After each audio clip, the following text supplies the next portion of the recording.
Hello CID, जल्दी आइए। यहाँ सड़क के किनारे एक आदमी की लाश पड़ी है और उसके आसपास खून भी फैला हुआ है। मुझे लग रहा है ये कोई हादसा नहीं बल्कि कुछ और ही है। दया, पहली नज़र में ये मामला एक्सीडेंट जैसा दिख रहा है, लेकिन लाश की हालत और आसपास के निशान कुछ और कहानी बता रहे हैं। यहाँ सच को छुपाने की कोशिश की गई है।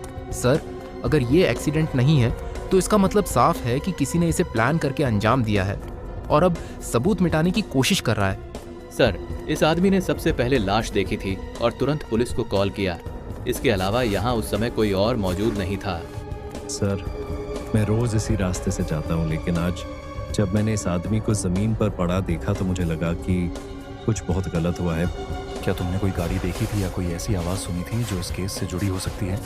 सर, लाश पर जो चोट के निशान हैं वो सड़क पर गिरने से नहीं बल्कि किसी भारी चीज से लगते हैं। मतलब ये साफ है कि मर्डर कहीं और हुआ है और लाश को यहाँ लाकर एक्सीडेंट दिखाने की कोशिश की गई है।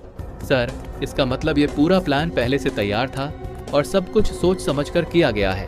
सर, यहाँ टायर के निशान साफ दिख रहे हैं और ये सीधे लाश के पास आकर रुकते हैं, लेकिन आगे जाकर अचानक गायब हो जाते हैं। मतलब गाड़ी यहाँ रुकी थी और फिर किसी ने जानबूझकर निशान मिटाने की कोशिश की ताकि कोई सबूत ना बचे। सर, लाश की पहचान हो गई है। ये एक बिजनेसमैन है जो कल रात से गायब था और परिवार वाले पहले ही रिपोर्ट दर्ज करा चुके हैं। सर, अगर ये बिजनेसमैन है तो इसका मतलब इसके दुश्मन भी होंगे और पैसों का मामला भी हो सकता है। दया, पैसों के लिए लोग इतना गिर जाते हैं कि वो किसी की जान लेने से भी नहीं हिचकते। तुम्हारे पति कल रात कहाँ गए थे और क्या उन्होंने तुम्हें बताया था कि वो किससे मिलने जा रहे हैं? सर, वो एक ज़रूरी मीटिंग के लिए निकले थे, लेकिन उन्होंने मुझे नहीं बताया कि वो किससे मिलने जा रहे हैं। सर, अगर मीटिंग थी तो जरूर कोई खास इंसान था और वही इस केस की असली कड़ी हो सकता है। सर, इनके फ़ोन की आखिरी लोकेशन इसी रोड के पास की है और आखिरी कॉल एक अनजान नंबर पर हुई थी। दया, यही आखिरी कॉल हमें उस इंसान तक ले जाएगी जिसने इस पूरे मर्डर की प्लानिंग की है। सर, मैं बस बिजनेस की बात करने गया था और उसके बाद मैं तुरंत वहाँ से निकल गया था। अगर तुम सिर्फ बात करने गए थे तो तुम इतने घबराए हुए क्यों हो और तुम्हारे जवाब बार बार क्यों बदल रहे हैं?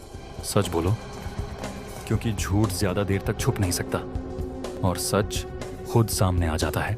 सर, हमें पास के सीसीटीवी में एक गाड़ी दिखाई दी है जो रात को इसी रोड के पास रुकी थी। दया, उस गाड़ी का नंबर निकालो और पता करो कि वो किसकी है। वही इस केस की सबसे बड़ी कड़ी हो सकती है।